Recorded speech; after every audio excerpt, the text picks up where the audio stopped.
Hello students, welcome to the e-learning platform by JMS the School Pushkar. Today we are going to discuss the remaining part of our first chapter, that was food and human health.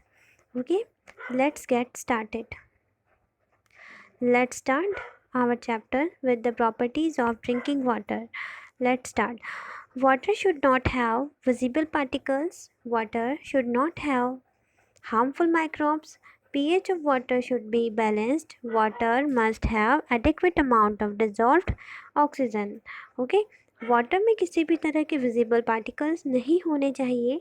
And second is कोई भी तरह का harmful microbes नहीं होने चाहिए. Water की जो pH है वो बैलेंस्ड रहनी चाहिए. And then water must have adequate amount of dissolve oxygen. Water में एक सही अमाउंट में ऑक्सीजन डिजॉल्व रहनी चाहिए. Yes, all the metabolic activities of water is carried out by all the metabolic activities of the body is carried out by water.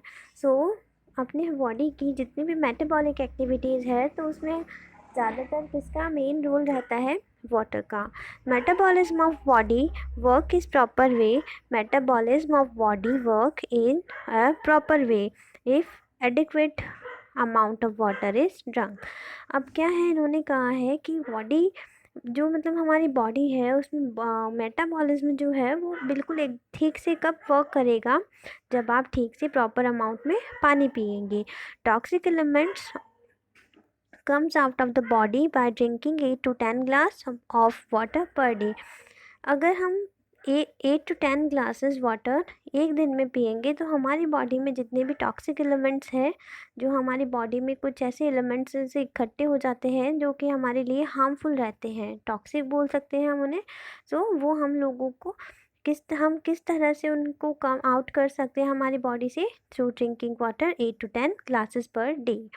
And then and the body remains disease free. और इसी तरह से body disease free भी रह सकती है. हमारी body में जब किसी भी तरह का टॉक्सिक एलिमेंट नहीं रहेगा तो हमारी बॉडी डिजीज़ फ्री भी रहेगी. ओके, किसी भी तरह की बीमारी नहीं रहेगी हमारी बॉडी को. और then drinking adequate amount of water protect us from many diseases. एक सही मात्रा में आप जब पानी पिएंगे तो वो आपको कई सारी बीमारियों से भी बचाएंगे. ओके, तो हमने यहाँ पर प्रॉपर्टीज़ ऑफ ड्रिंकिंग वाटर पढ़ लिया, कवर कर लिया है. And now we are going to discuss side effects of contaminated water. So at first, what is contaminated water? Contamination. At first, let's discuss this term contamination. Contamination क्या होता है?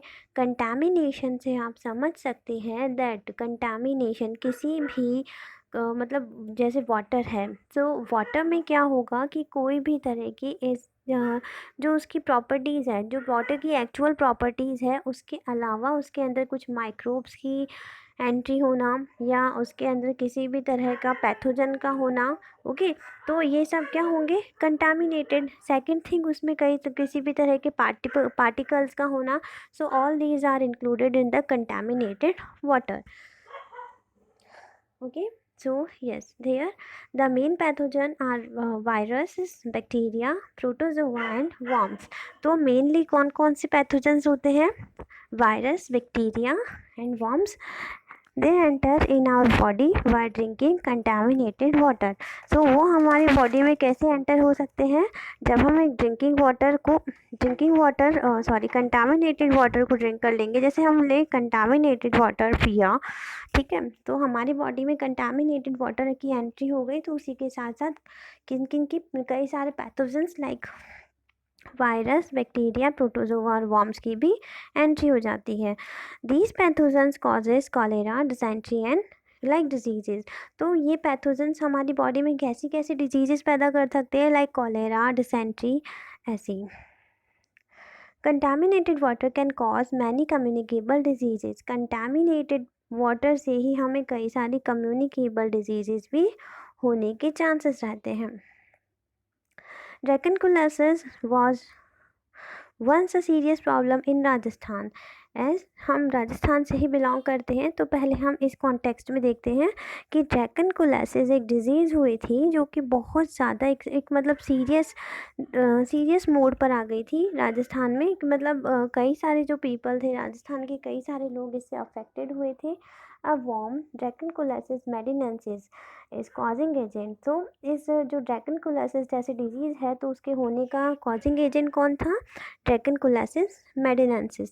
तो आपको ये नेम याद करना है। What is the causing agent of the disease dracunculiasis? That is Dracunculus medinensis. Now Naru abolition program lead to the end of dracunculiasis. Dracunculiasis जैसे डिजीज़ को एंड उसकी ख़त्म करने के लिए कौन से प्रोग्राम चलाया गया था? नारू एबोलिशन प्रोग्राम। और इसने बहुत मतलब काफ़ी हद तक सफलता सक्सेसफुल पाई थी। ओके, तो इसीलिए इसका काफ़ी नाम है। लाइक ड्रैकनकुलिसिस जैसी डिजीज़ को ख़त्म करने के लिए कैसा प्रोग्राम लीड किया गया था? नारू एबोलिशन प्रोग्राम। आपको ये सब लर्न रहना चाहिए। ओके, टू स्टॉप री emergence and rescue from water disease drinking water should be filtered and boiled. तो हमें ऐसी बीमारियों को रोकना है, ठीक है। ऐसी बीमारियों को रोकने के लिए हमें कैसा पानी पीना होगा? वाटर कैसा होना चाहिए? फिल्टर्ड होना चाहिए और बॉइल्ड होना चाहिए। Okay, yes. Now let's come to the next point, that is obesity. So what is obesity? Yes, here obesity is that condition when excessive body fat gets accumulation in the body to the extent that it start to have harmful effects on the health. Obesity एक ऐसी condition होती है जब हमारी body में क्या fat का accumulation यानी वो इकट्ठी होना जमना स्टार्ट हो जाती है। तो धीरे धीरे जाकर वो हमें क्या है, कुछ हार्मफुल इफ़ेक्ट्स हमारी बॉडी पर हार्मफुल इफ़ेक्ट्स ला देती है। This could reduce the potential age. ये हमारी एज पोटेंशियल एज को भी कम करती है। जैसे कि कोई पर्सन अगर उसकी लाइफ एक्सपेक्टेंसी 80 इयर्स हो, अगर वो हेल्दी रहे, प्रॉपर एक्सरसाइज करता रहे, एकदम उसका जो वेट है एक सही अपनी हाइट के अकॉर्डिंग, अपनी एज के अकॉर्डिंग सही रहे, तो वो जिएगा, उस अकॉर्डिंग ही जिएगा। बट अगर उसे लाइक ओबेसिटी जैसी प्रॉब्लम आ चुकी है, तो ये क्या करेगी, उसकी लाइफ एक्सपेक्टेंसी को कम कर देगी। जो पर्सन हेल्दी रहते हुए 80 ईयर्स जी सकता था, तो वो कितने ईयर तक जिएगा? 60 ईयर तक। ओके, वो कितने ईयर तक जिएगा? 60 ईयर तक। तो इन दिस मैनर आप समझ चुके होंगे ओबेसिटी हमारे लिए किस तरह से बुरी है। Okay, so we have understood the condition obesity. So what was the obesity? Obesity is that condition when excessive body fat gets accumulation in the body that extend that start to have harmful effect on health। जो हमारी health पर harmful effects करना start कर देती है। हमारी body में fat का जमा होना धीरे धीरे जाकर हमारी बॉडी पर हार्मफुल इफ़ेक्ट्स लाती है। Okay, this could reduce the potential age. Body mass index is ratio of human weight and height. Body mass index, that is BMI. BMI. So body mass index, body mass index क्या होता है? आपकी height, आपका और आपका wait, इन दोनों के बीच का क्या होता है? एक रेशो होता है। ठीक है, एक बैलेंस होना चाहिए कि हाइट के अकॉर्डिंग वेट होना चाहिए। एक पर्सन है, जिस कोई भी पर्सन हो, तो उसकी हाइट के अकॉर्डिंग ही उसका वेट होना चाहिए, तो उसे हम क्या कहेंगे? Body mass index.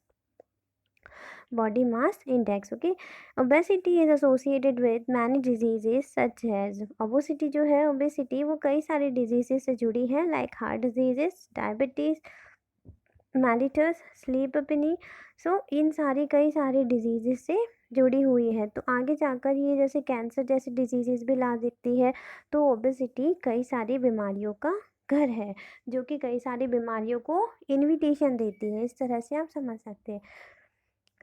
There are many reasons of obesity. तो हम सब बहुत अच्छे से समझते हैं ओबेसिटी का रीज़न के कई सारे रीजन्स हो सकते हैं। लाइक कोई भी पर्सन हो तो वो मोटा क्यों होगा? ठीक है, तो मतलब obesity in our local language आप इस तरह से समझ सकते हैं। ओबेसिटी को क्या बोलेंगे हम? मोटापा। सो दैट इज़ कोई भी हो, कोई भी पर्सन हो, वो फैटी की किस कंडीशन में होगा, या तो वो कुछ ज़्यादा ही जंक फूड का, ऐसी चीज़ों का मतलब कंजम्पशन करेगा, वो ऐसी ऐसी चीज़ें खाएगा जिससे बॉडी में फैट जमा हो, ठीक है। उसकी एक्सरसाइज जो है, एक्टिविटीज़, फिजिकल एक्टिविटीज़ कम रहेगी, तब ओबेसिटी जैसी कंडीशन आती है। Now let's discuss blood pressure. Yes, so blood pressure क्या होगा? Pressure exerted on the wall of blood vessels by blood flowing in its called blood pressure। तो थोड़ा सा मेरी टंग बहुत ज़्यादा फिसलती है, तो आप प्लीज़ इस चीज़ को माइंड मत करना कि मैं कहीं रुक जाती हूँ, तो okay.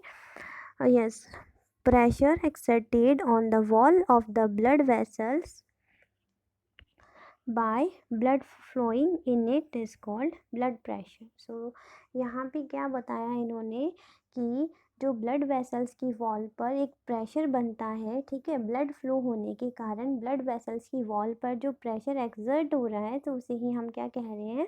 Blood pressure. Pressure exerted on wall of blood vessels by blood flowing in it is called blood pressure. Okay, yes, here arteries carry blood from the heart and to the all tissues and organs of the body।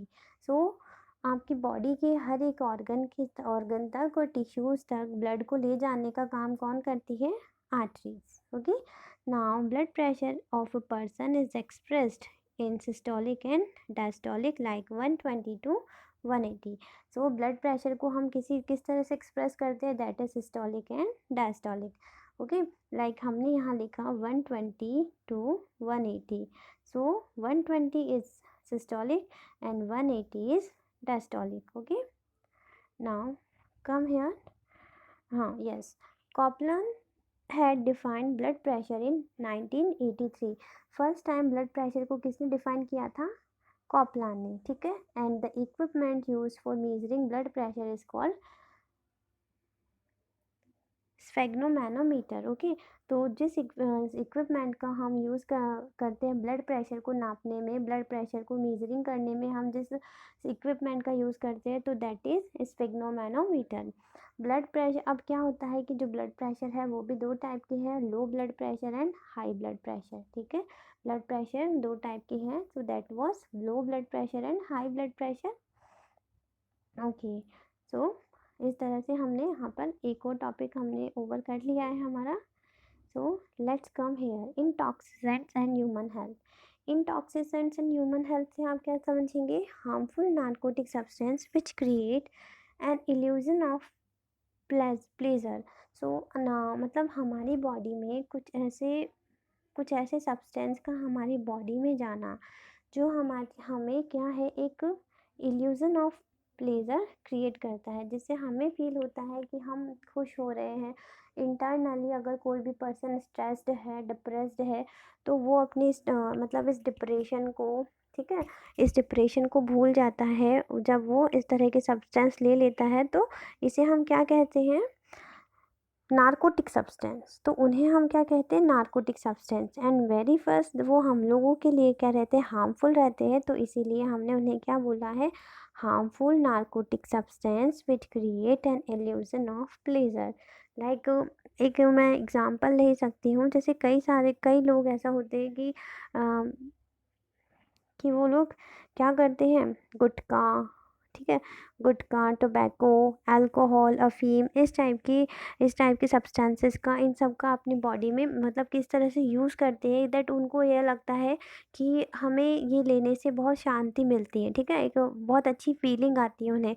तो इस illusion में क्या करते हैं, एक वो लोग इसका आगे से आगे कंजम्पशन कंटिन्यू रखते हैं। लाइक हमने यहाँ देखेंगे कि some intoxicants in common use in society are with their and their harmful side effects are given below। तो कई सारे इंटॉक्सिसेंट्स हैं, ठीक है। तो यहाँ सोसाइटी में, हमारी सोसाइटी में कई सारे लोग ऐसे इंटॉक्सिसेंट्स का यूज़ भी करते हैं और उनके जो हार्मफुल इफेक्ट्स है वो भी यहाँ दिखाए गए हैं। द वेरी फर्स्ट इज़ गुटखा।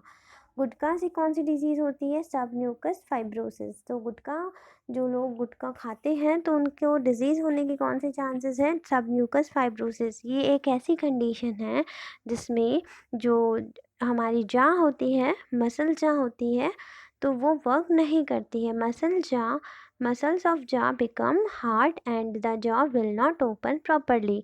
क्या होगा इसके अंदर? जो जॉ की जो मसल्स है वो क्या हो जाएगी? हार्ड हो जाएगी और वो प्रॉपरली ओपन नहीं होती हैं।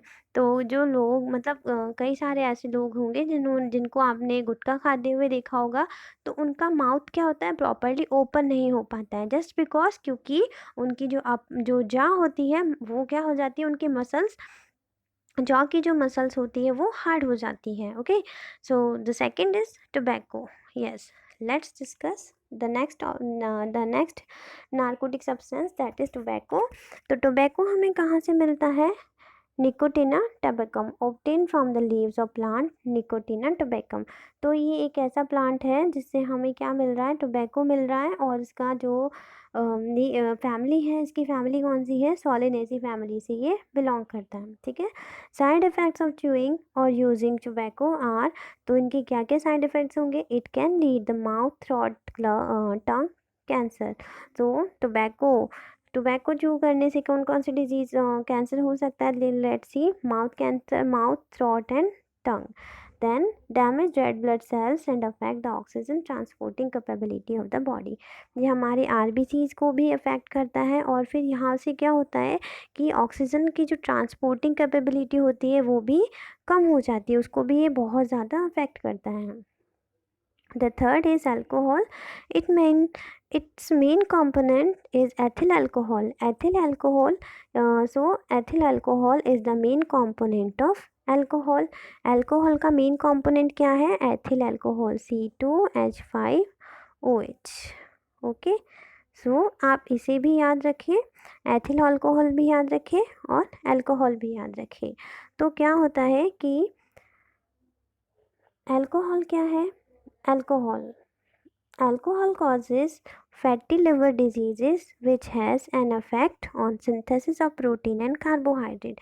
अल्कोहल क्या करता है? हमारे मतलब फैटी लिवर डिजीजेज, अल्कोहल से कैसी डिजीजेज हो रही है? फैटी लिवर डिजीजेज हो रही है which has an effect on the synthesis of protein and carbohydrate.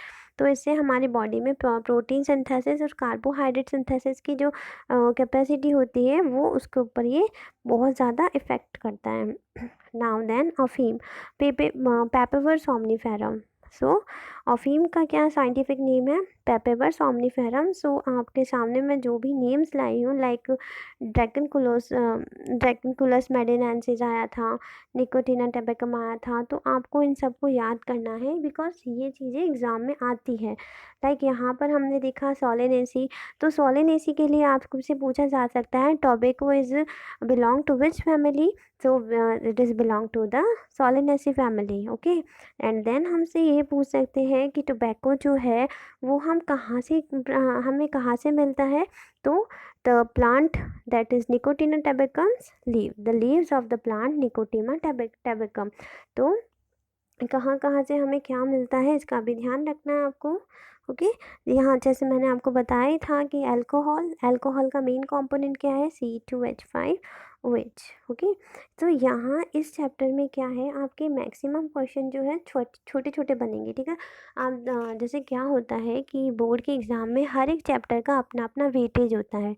तो नेक्स्ट टाइम जब मैं आऊँगी तो ऑनलाइन आऊँगी तो मैं आप लोगों को हर एक चैप्टर का वेटेज शेयर करूँगी कि किस तरह से आपको कोई भी चैप्टर प्रिपेयर करना है। Okay, and now here papaver somniferum as a theme we have discussed, and now we will discuss adulteration in food. It is adulteration in food. Adulteration in food के बारे में आप क्या समझ सकते हैं? Food adulteration is the process in which the quality of food is lowered by addition of some chemical. So यहाँ तो हम लोगों को बोला है कि कुछ केमिकल्स ऐसे हैं जो कुछ केमिकल्स को ऐड करने की वजह से फूड की क्वालिटी को कम कर दिया जाता है। So that is food adulteration. और इसी के साथ साथ हम लोग क्या देखते हैं कि जैसे क्या होता है, वेजिटेबल्स हो गए, फ्रूट्स हो गए, तो ये फ्रूट्स क्या होते हैं कि कच्चे कच्चे फ्रूट्स रहते हैं उनके ऊपर ही उनमें क्या होती है कि ये कुछ ऐसी केमिकल्स का यूज़ करते हैं, थ्रू इंजेक्ट करते हैं उनके अंदर केमिकल्स, सो वो उससे क्या होता है उनकी जो कलर होता है वो कलर बिल्कुल ऑल्टर चेंज हो जाता है। ठीक है, जैसे यहाँ पर आप ग्रीन टोमेटो देख रहे हैं, तो इसने यहाँ पर भी एक ग्रीन टोमेटो ही पड़ा था, तो यहाँ पर एक कोई केमिकल यहाँ पर इंजेक्ट किया गया जिससे इसका कलर कम्प्लीटली रेड हो गया। So this is food adulteration. कि हमें कोई भी, हम जब भी मार्केट में जाएँ तो हमें कच्चे कच्चे फ्रूट्स और वेजिटेबल्स भी कैसे लगे, पके हुए लगे। तो हम ऑब्वियस पके हुए फ्रूट्स मार्केट से लाते हैं ना, तो इस तरह से ये लोग उसका अडल्ट्रेशन कर देते हैं। Chemicals like lindane, malathion and chlorpyrifos, इन सब का यूज़ किया जाता है। ठीक है, तो ये सब क्या होती है, मिक्सड इन कोल्ड ड्रिंक, ये कोल्ड ड्रिंक में मिक्सड अप की जाती है, जिससे क्या हो कि जो हमारी कैंसर वगैरह जैसी डिजीज़ेज़ के लिए रिस्पॉन्सिबल होती है, रिप्रोडक्टिविटी इससे कम होने के चांसेस रहते हैं, नर्वस डिजीज तो ये कई सारे डिजीज़ेज़ ह्यूमन सिस्टम में क्रिएट करती है। ठीक है, ये हमारी बॉडी में बहुत सारे हार्मफुल इफ़ेक्ट्स लाती है। Chemical ethylene glycol mixed in cold drink that doesn't allow the water to freeze even at 0 degree commonly is known as sweet poison। तो यहाँ पर आपकी क्या इंपॉर्टेंट चीज़ आई है, that is it chemical ethylene glycol कौन सा केमिकल है, that is ethylene glycol, जो कि किस में मिक्सड अप किया जाता है, कोल्ड ड्रिंक में मिक्सड अप किया जाता है। तो वो चाहे वो 0 डिग्री भी हो तो भी वो उसे फ्रीज नहीं होने देती है, और इसे हम क्या कहते हैं, स्वीट पॉइजन। ओके, तो इसे हम क्या कहेंगे, sweet poison. Yes, this. So students, guys, in this way we have completed our chapter। okay, so यहाँ पर हमारा फर्स्ट चैप्टर ओवर हो चुका है। आई होप आप सभी ने अपनी अपनी बुक्स परचेज़ कर ली होगी, तो आप सभी अपनी अपनी स्टडीज़ जो है रेगुलर रखिए। दैट आने वाले टाइम का कुछ भी हम कह नहीं सकते, दैट कब स्कूल्स ओपन होगी कब नहीं होगी, बट आपको अपनी स्टडीज़ में लगना है। ठीक है, okay, thank you so much, thanks for watching video.